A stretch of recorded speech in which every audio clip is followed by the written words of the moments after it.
Good afternoon, everyone. Good afternoon, everyone. Juan Grimaldo here. I'm with Legna. Hi everyone, I'm here again. Today we're gonna be going more in depth with the market situation that we have today. Um, we're going to be talking about the stats that we have in hand. Therefore, I have here one to explain to us and to everyone that's looking forward to understanding this market and what has been going on and what we can do with it. Definitely. So the we've been seeing a constant uptick in prices, and people are always wondering when is that time going to be, right? When are we going to be able to purchase a home for less? It's not going to be soon. So just be ready.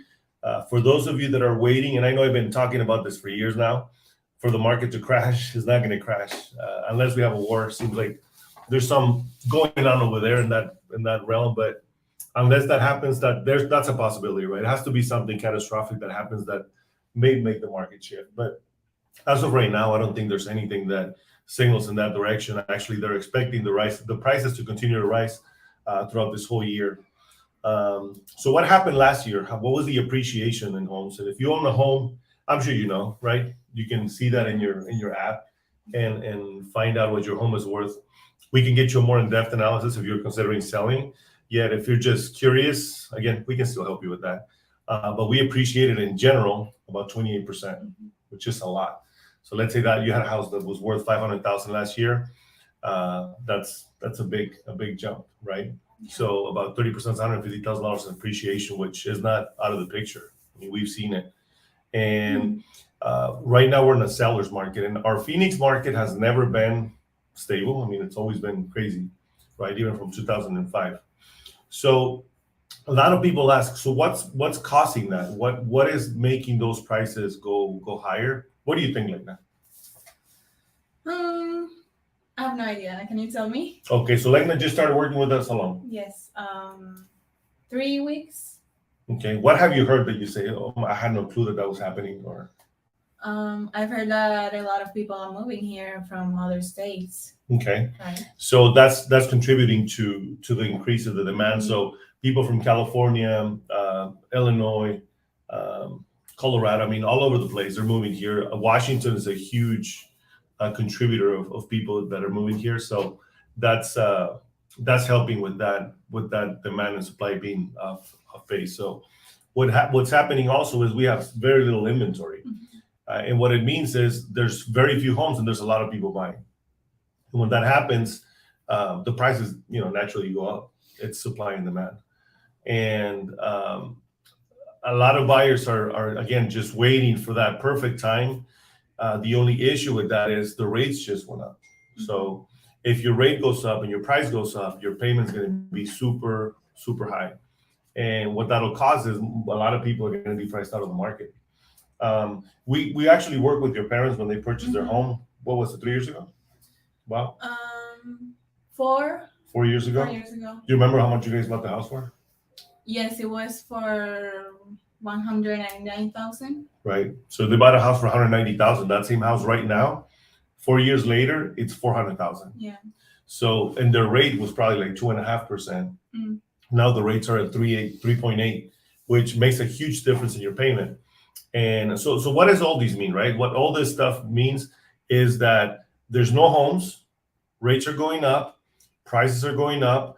So if you're renting a property, what's going to happen is your rental price is going to go up, which means that it's going to make more sense to purchase than to rent a house.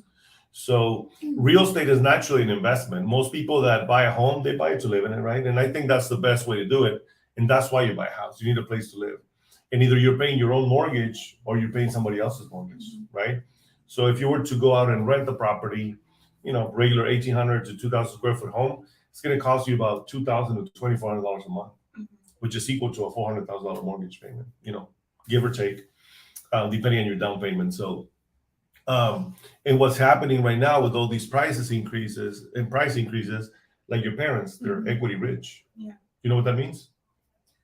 They have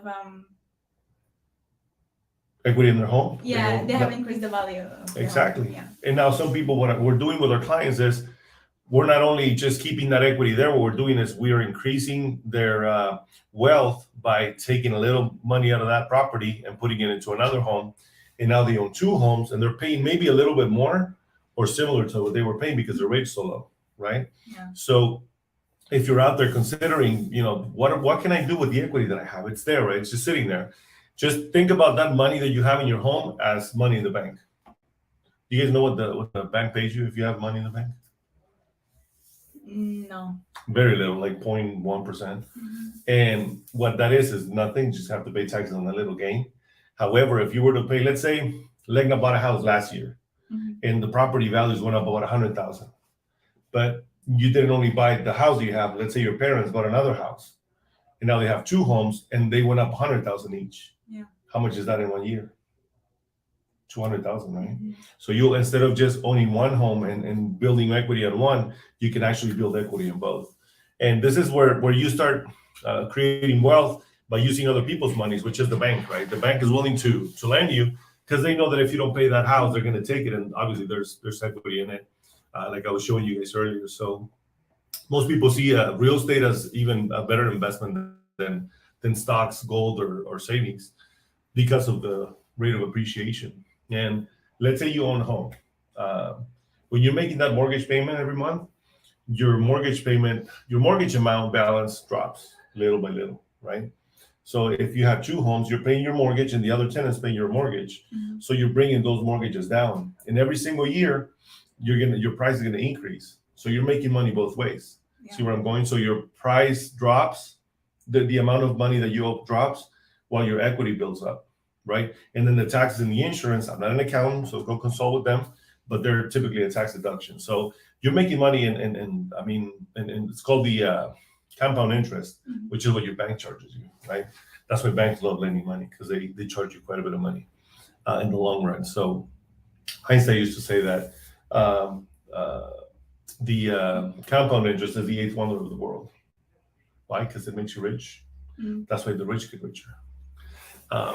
So anyways, and again, people say, are we in a bubble? I don't think so. I mean, houses are still very affordable. If you go back, let's say to in 2007, it was 34. The mortgage payment was 34% of someone's income. These are statistics. And then in today's market, your payment for a home compared to your income is about 25%. And the normal standard lending is 28%. So you're a very affordable part of time, or and I guess in this, taking everything in consideration, this time we're living in is a very affordable time, even though the prices may seem that they're a little higher due to the rates being so low. It's a great time to buy. So again, to sell, this is the best time in the world to sell if you're thinking about selling. Go down a little, Lord. There's another. Why wouldn't there be a crash, or why isn't this a bubble? So the lending standards are really, really tight right now, right? And most, let's see, during the boom, the standards were really loose. Anybody could, if you can fog a mirror, you can get a house, right? Now things have changed. You really have to qualify. So basically in 2021, the amount of people borrowing money for a home under 620 is really, it's very, very, very low.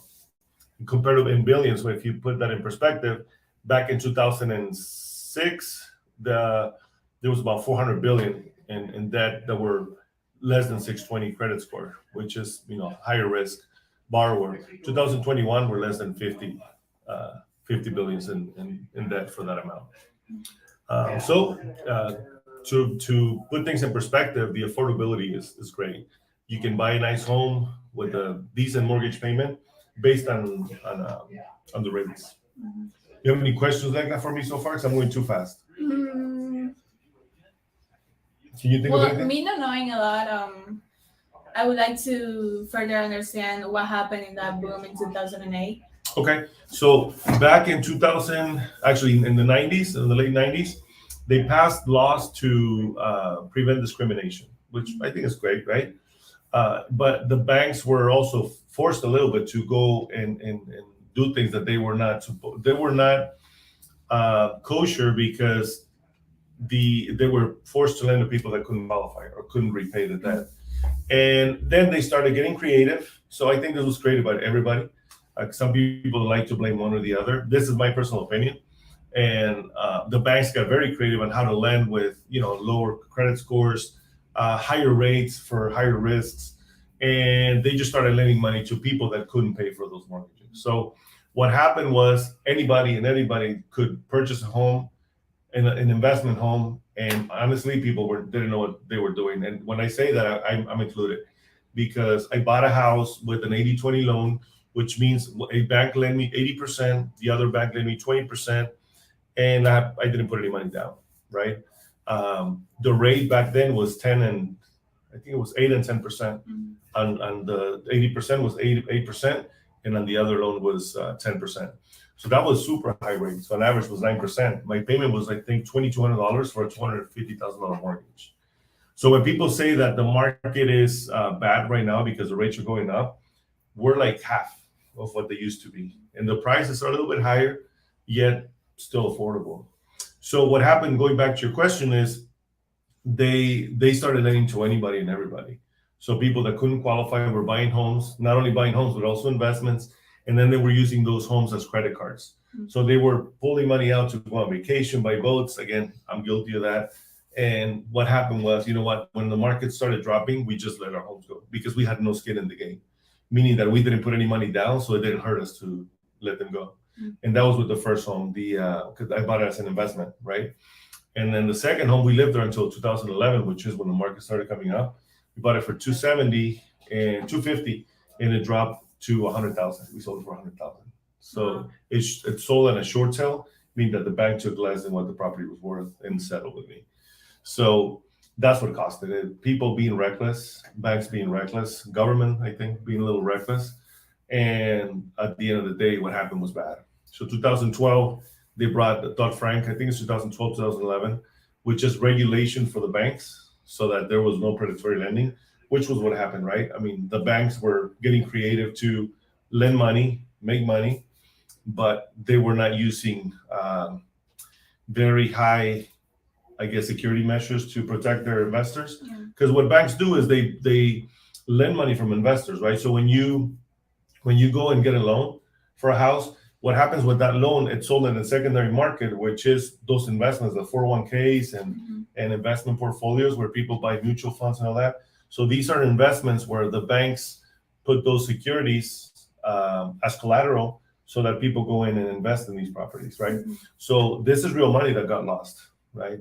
Obviously, the government stepped in, saved the banks. It's trying to make purchases more possible. Right, that's right. So one of the things that are very good about the government is that you can buy a home with 3.5% down, right? So going on a little tangent here, when you buy a house and use a mortgage, the bank typically requires you to put 20% down. Again, the government got creative to incentivize people to buy a home, and also the banks, and they created a product, which is the FHA loan, to purchase homes. And that gives you the ability with coming in with a little bit of money down. There's actually programs out there, guys, with where you can get the down payment assistance to buy the home. So you can come in maybe with $2,000-$3,000 and buy a property. Now, based on the market, that you got to take that with a grain of salt, because you may have to come in with more money to make up the difference, because there's a lot of competition. But going back to that is, it's very easy for people to buy a house. Let's say you've been working for 2 years, so you just graduated from college or high school, and you went into work, and you make enough money to qualify for a mortgage loan. You're able to pay $2,000 mortgage or $1,800. You can get a house with very little money down. So it's very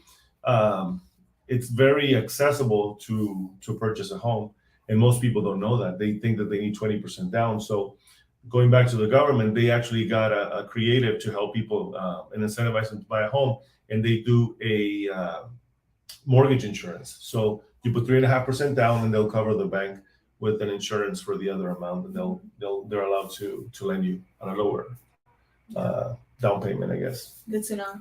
Yeah. So that being said, again, guys, it's a great time to buy. It's very affordable. I think we're in a beautiful market. Our city is going to continue to improve when it comes to to prices. And because there's a lot of companies moving in, the wages are way better. So another thing that happened in 08 is a lot of the companies that were here, they were just construction companies. So there was no industries. And now we see a lot of industries moving into the city and bringing their jobs, which makes it very attractive. For those companies, there's a lot of incentives for them for taxes. But on top of that, these are higher paying jobs, which means that people can afford those homes. And that's some of the pushback that I get with our clients. And they say, well, you know what, the market's gonna just slow down because, there's so many homes being built or whatever, and their prices are going so high. Yet the people that are moving here, they're coming in with higher wages, making more money. So that makes our market attractive because let's say they come from Washington and they sold their home for $1 million, and that same house goes for $500,000.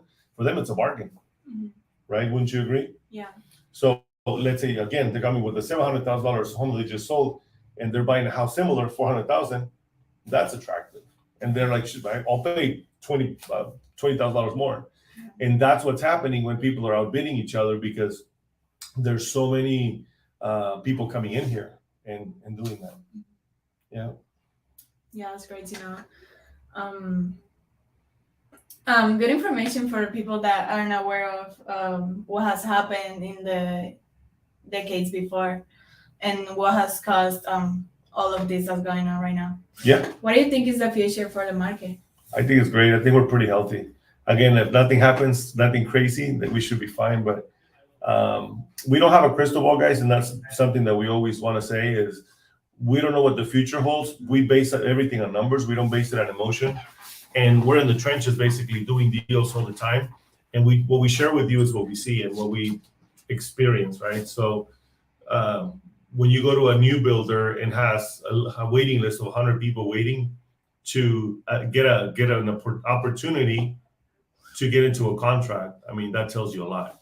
And those properties are going for about $400,000 and above. So again, if you're on the fence, wondering if this is a great time to buy, I think it is. And if you waited for a year, that year costed you anywhere from $80,000 to $100,000 plus whatever you pay in rent. So maybe more, right? So get in the game. Hit us up if you have any questions. If you have concerns, if you have any suggestions, guys, if you have any questions that you want to ask us about real estate, I mean, we're your resource. One of the hurdles that we encounter when we're talking to people is, well, my cousin just bought a house and he told me this, or my friend who doesn't even own a home told me that. Well, go to the source, guys. Get the good information from people that are in the trenches that know what we're talking about. And again, just hit us up. Let us know. Mm-hmm. Anything else you want to add? No, just reminding you, we have a group of professionals that can help you. If you're looking to buy or sell, invest, don't hesitate to contact us and we'll be able to assist you. Awesome. Thank you guys for tuning in. Have an amazing day. Take care. Thank you. Enjoy Bye. the